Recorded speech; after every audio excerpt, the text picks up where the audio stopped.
Good morning, fam.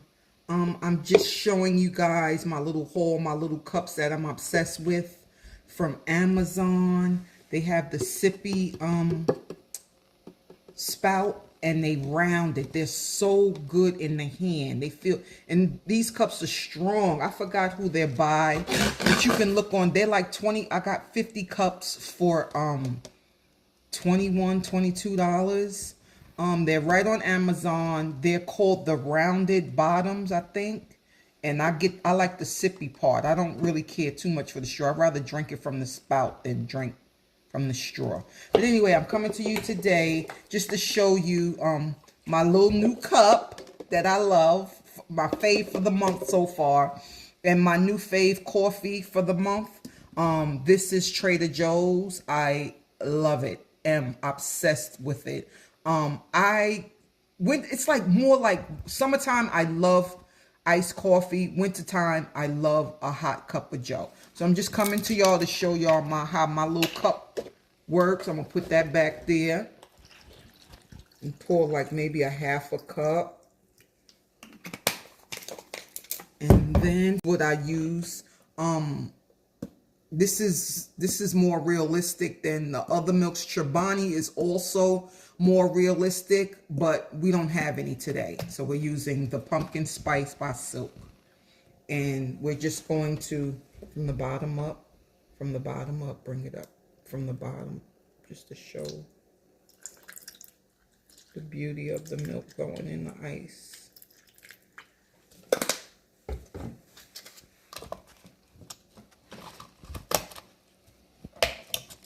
Love this cup. I love it. It's so cute. Bring it. All right.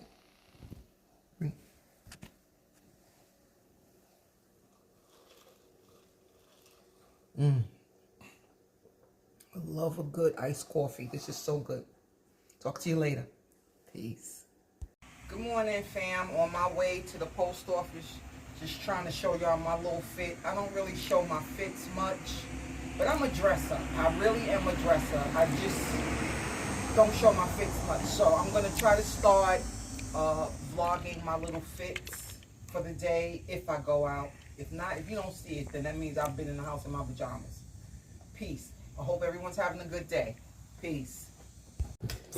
What's good, fam? Coming to y'all today, and I got to stop saying that. I keep saying I am going to stop saying coming to you today as if I'm really a news reporter or some shit, right? Sorry.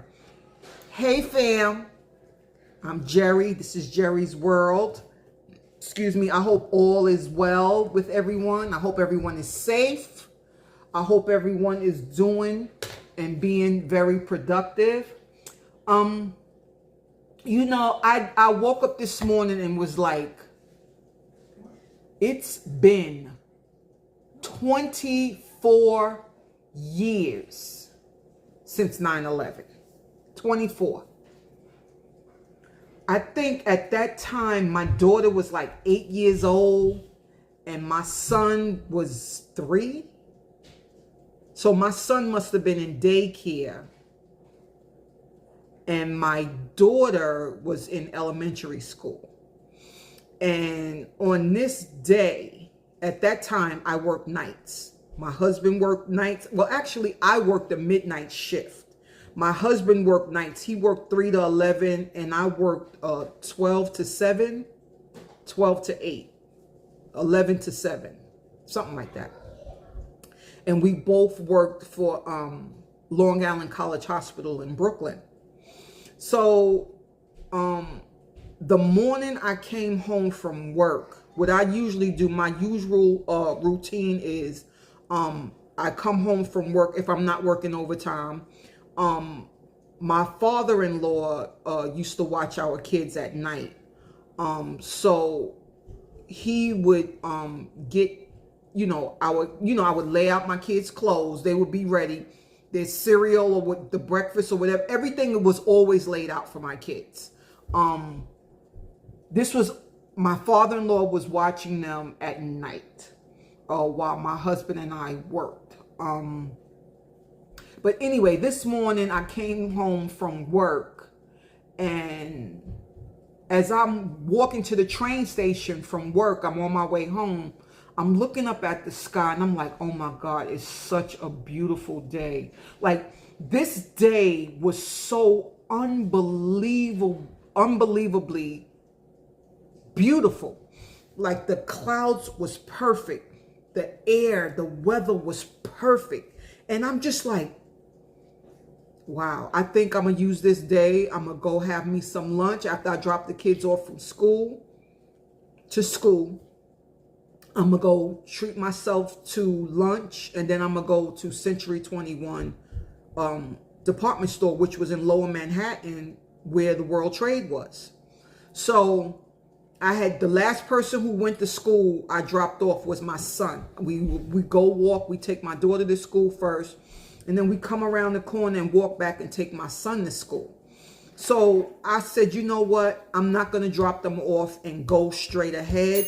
What I'm going to do is I'm going to go home, take a shower, and put something cute on. Sometimes I get like that. There are times where I used to go to Century 21 right after work, because Century 21 opened up at 8 o'clock in the morning on the weekday. Opened up at 8 o'clock in the morning. So if I got off work at 7, 8 o'clock, by 9 o'clock, I'm in Century. And the ride from Brooklyn to Lower Manhattan is what? 20 minutes?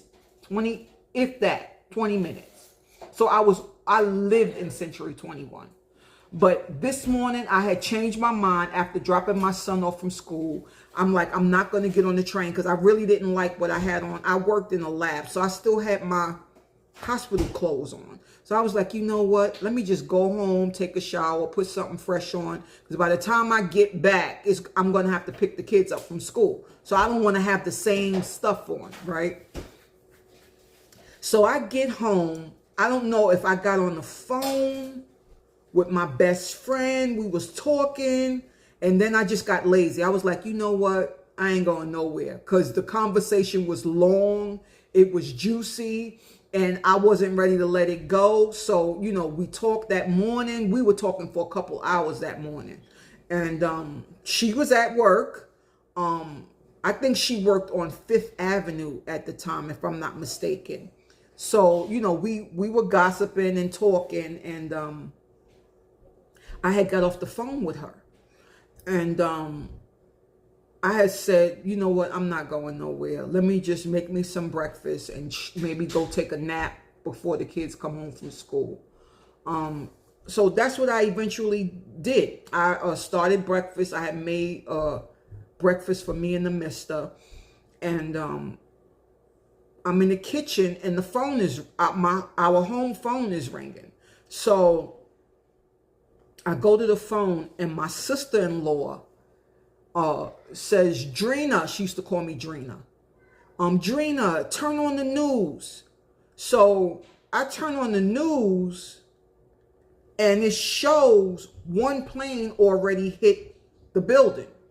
So I said, what the hell? So, like I said, I lived in Brooklyn at the time. So if I looked out my bedroom window and looked straight across, you can see the Twin Towers. And so when I told my husband, we both ran to the window and looked out the window, and we see the building, the smoke coming out the middle of the building, almost the middle part of the building. And I was just like, oh my God. And then the news is running. I'm talking to my sister-in-law. The phone keeps beeping in and all kind of chaos. Just that fast, chaos erupted, right? So I had told my sister-in-law, I was like, Karen, I was about to go to Century. I was going to go to Century, but I said, let me come home, take a shower, change my clothes, and then I'll go. But then I decided I didn't want to go because now, you know, I had my clothes on from the night before. So I didn't go because I really wanted to come home and take a shower, change my clothes, blah, blah, blah.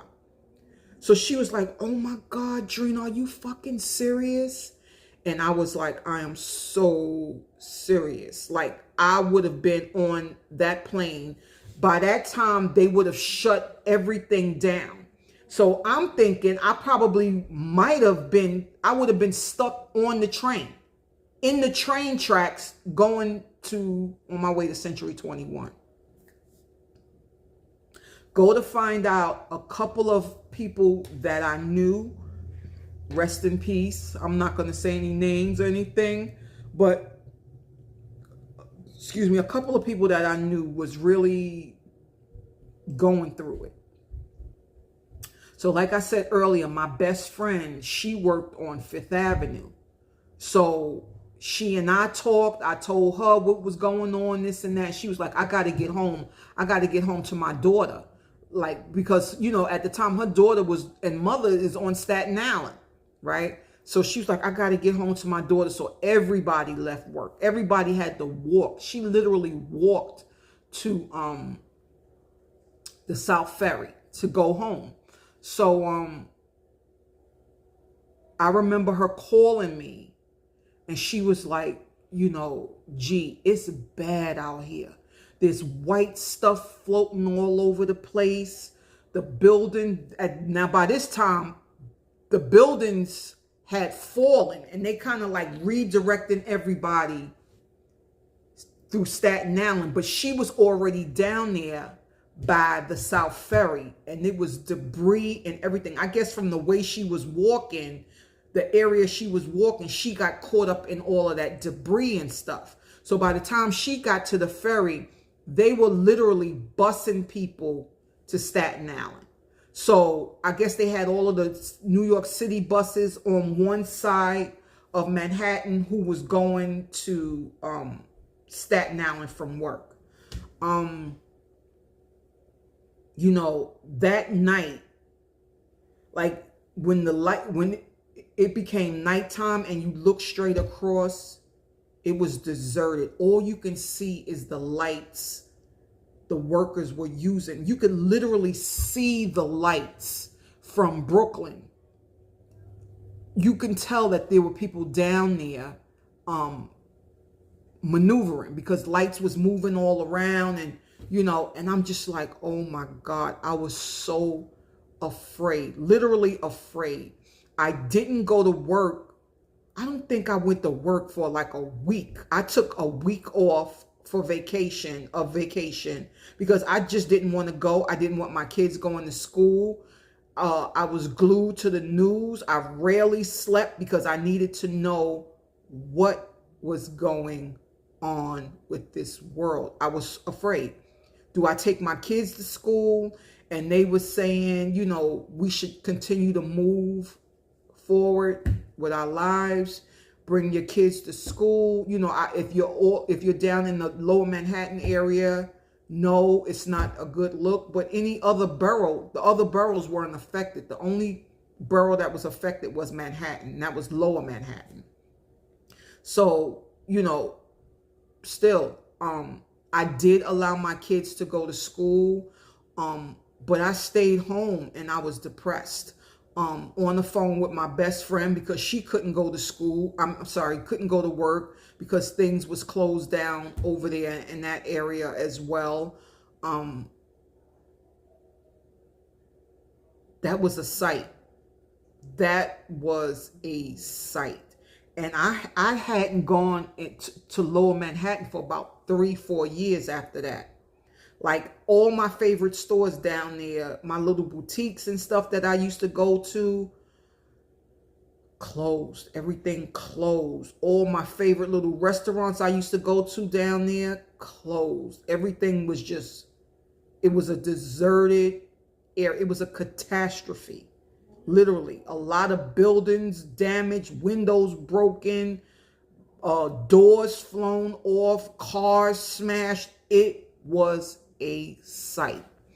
And like I said, for like a whole week, I was traumatized. Like, no sleeping, no eating, because I never thought, we're in one of the richest countries in the world. Why are we going through this? You know, but then, you know, some years later, I'm not sure if it was about I'm not sure if it was between 5 and 10 years later after 9/11, my best friend developed cancer. And she developed, like, it was just really weird. Like after 9/11, I started seeing changes in her. Her hair was starting to fall out. She was gaining a massive amount of weight. And she, she would say, yeah, G, I'm always feeling tired. I'm going to go get a trainer so I can get this weight. I've never seen my best friend that heavy before in my life. Like, I was always the heavy one. I was always the thickums, right? So when I saw her like that, I was like, because we called her Trina. Her name was Tarina. You get it? Go figure. My name is Jarena. Her name is Tarina. That's actually how we became best friends. I really think we developed this strong bond on the sake of our names, right? So anyway, so, I'm starting to notice changes in her. And like she said, she did get a trainer, and she was working out. She was doing the damn thing. But even though she was working out and doing everything, I didn't see a difference in her weight loss or hair growth. None at all. Right? So, I said, whatever's going on with her, she'll tell me eventually, because we're like freaking frack, so, she was working out, going to the gym and working out and doing this. She was on it. And one day she called me and she just was like, gee, I don't know what's going on with me.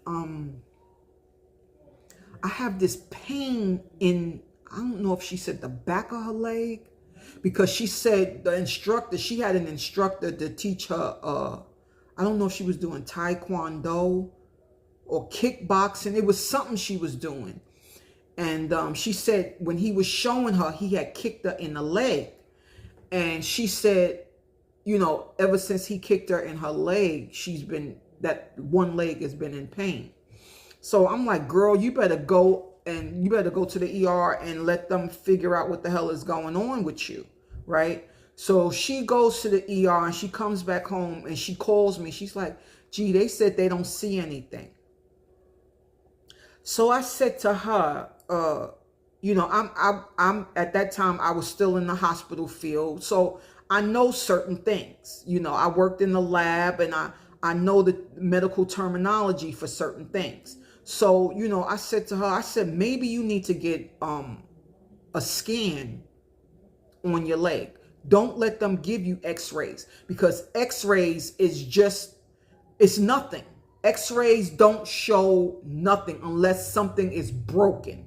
That'll show up, or fractured, that'll show up. But if it's something really internal, it's not going to show up. You need to get an MRI, a CT scan, something, right? So, she went, but she never told me what the results was. I would always ask her every conversation, you get the results? Just, no, they ain't called me back yet. No. All right. So now we're on my son's birthday. Now we're still living in, now at this time, we're living in Jersey. We done moved. We done had a couple of situations. So we moved. So now we're living in Newark, right? So, this is some years now. Done past. Yeah, it had to be about 5, maybe almost 10 years, maybe, right? So, I'm prepping for my son's birthday. We actually giving him a barbecue, right, in our backyard in Jersey. So, I'm running around, and my best friend, she was always late for everything. Late, just couldn't help herself. Just always late, right? So You know, everybody's there but her. So I'm looking at the clock. I'm like, where's Trina? And you know what? I'm not calling her because this is my son's birthday. I shouldn't have to be worrying about where she at, right? So I'm on the grill. I think I was taking the burgers off. I was doing something on the grill. I had on all white that day. I'll never forget this day as long as I live. I had all white on. I feel my phone ringing, right? Because I had my phone in my back pocket.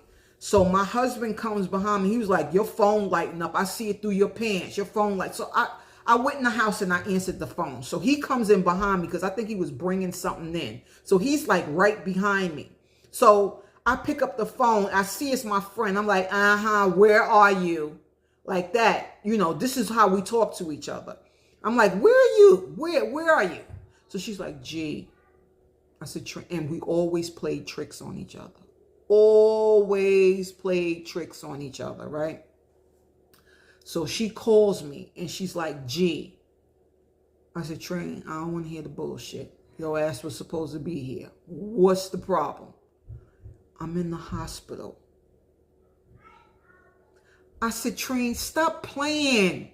Because we play like that. We used to play like that.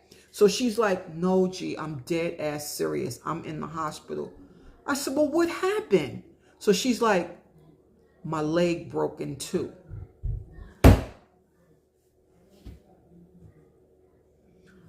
I said, Train, as God is my witness, if you are fucking lying, I will never speak to you again. That's how we used to be when we tired of the joke bullshit, right? She says, G, I'm not lying. I have a metal rod in my leg right now to keep my leg together. My leg broke in two. And they told me that I have cancer, renal kidney cancer.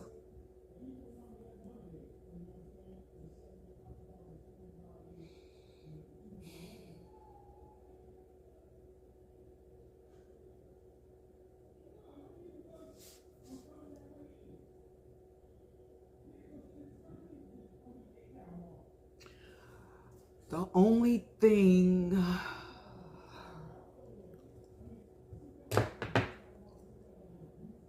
Oh, God, I thought I could handle this.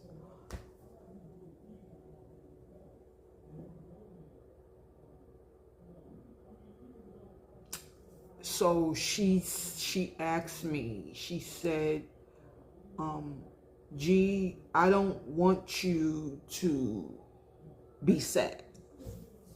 I want you to love on your kids. Make sure Bun is good every now and then because I know my mother got her. But just call and check up on my daughter. I want to try to buy her a house before I leave this earth. And I'm dealing with it.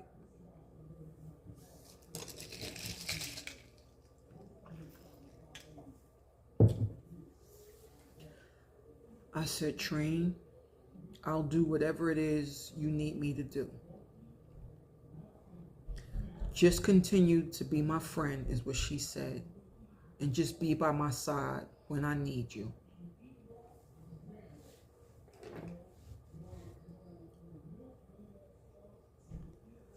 I said, all right. So the next day, you know, I wasn't going to leave my son's birthday. It was his birthday. That was his day.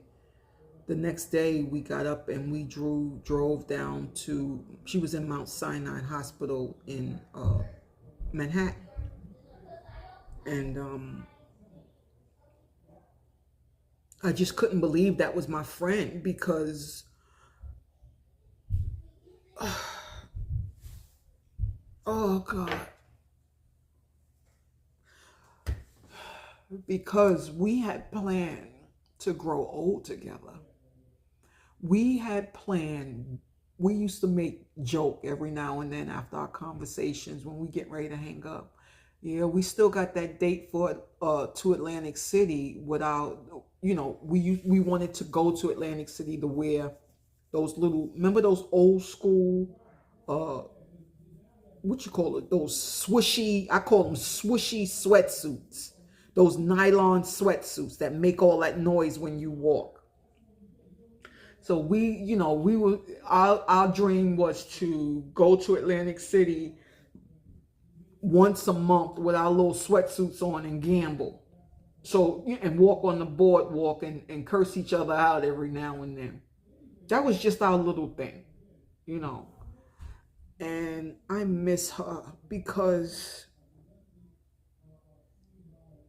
I miss my friend. But we all believe that, she walked through 9/11. She walked through all that rubble and debris to get home to her baby girl and her mom. She ain't spent a night nowhere. She didn't get a hotel and wait for the next day. She went home. And some years later, we starting to hear the firemen, the policemen, everybody who was down in 9/11 is all of a sudden developing cancer, And, I really feel, my friend got it from down there. And she said we were down there for a couple hours, G. Like we had to wait for the bus, and there was so many people going back to Staten Island. They had to wait, But that was my 9/11 story. That situation made every New Yorker vulnerable. You can hear my husband talking. He has such a big mouth. And he knows that I'm filming. Anyway. So, yeah, I miss her. And I know her baby girl misses her. I know. The last time I seen, and her daughter is my goddaughter. And the last time I seen her was on my 50th birthday. She came to my 50th birthday party. But every now and then I see her on social media. I'll send her a text. Her number's still the same. I'll send her a text or a comment or something on social media. She told me if she ever come out here, she'll let me know. And I said, you come stay with us, But that was my 9/11 story. God works in mysterious ways, because when I tell y'all that I used to just go straight after work to go to Century 21 and shop, and I would be in that store and in that surrounding area for hours until I feel like my sleep coming on from the night before, because I worked. So when I feel that sleep coming on, Century opens at 8. I used to get off at 7. I'll be down by Century by 7:30. Look, I got my stuff mapped out. Don't play with G when it comes to shopping, right? So, but way before 8 o'clock, I'm in Century 21, right? You're not allowed. You can be in front of the door. They have a line or whatever, but by 8 o'clock, I'm at Century, right? But this day, I didn't go. And I don't know. Maybe that was my guardian angel saying, not today, So, I'm blessed for that. But in the same breath, I miss my friend. She was a slim, chocolate, gorgeous woman. And she all of a sudden gained so much weight, and her hair was falling out. And we couldn't understand why. She's always had shoulder length hair, naturally, shoulder length hair. From the time I met her, her hair has always been to her shoulders. But I miss her so much. And during her sickness, she was going through a lot of things. She was going through issues with her mom. She was having issues with her soon-to-be ex-husband. I wish they never got together. The only beautiful thing out of that relationship was my goddaughter. That was the only beautiful thing. And when I met him, me and her cousin, me and my best friend's cousin, we had reservations against him. Like, go to find out, she met him. He just was getting off of crack. He just was starting to figure his life out. So I said to her, what can he possibly do for you? You already done finished college. You established. What can he possibly do for you? And we already know what he's done for her, you know. But that's my goddaughter's father, and that's the only reason why I can be cordial in the same room, because that's my godchild's father. But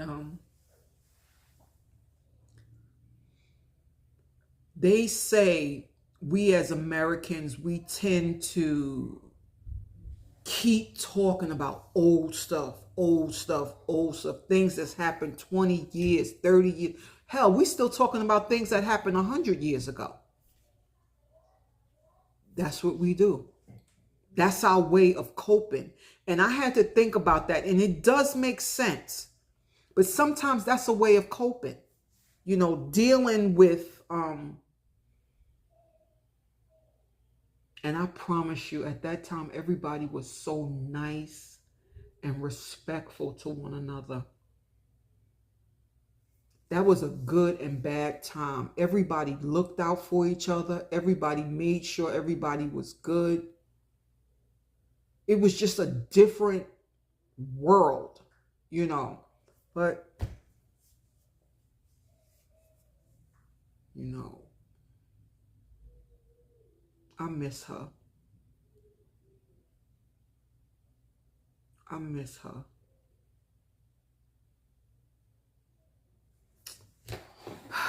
All right, y'all. I'm ending this vlog with, I pray that you like, comment, and subscribe. I'm trying to get my views up. I'm going to visit my son next month. So I'm going to have a conversation with him so he can sit down and kind of show me what to do as far as trying to get shorts and stuff done on YouTube. That's basically it. I pray everyone is safe. I pray everyone is trying to get that bag. And I pray everybody is living their best life safely. Safely. And just wish well for everybody. Even your enemies. You don't wish nothing bad on your enemies. Y'all like my wig? Look like it's kind of... Look like it's kind of... I'm trying to let my hair grow out. Like y'all saw my sides and backs was shaved. So it's growing in. And I'm just going to let the top... I got some little kizzy braids up here. And always oiling the sides and the back. Got my little stocking cap on and just slapped this wig on, gave it a couple of bumps. And didn't come out too bad. This wig is old, y'all. But yeah. So that's it. I miss you, Tarina.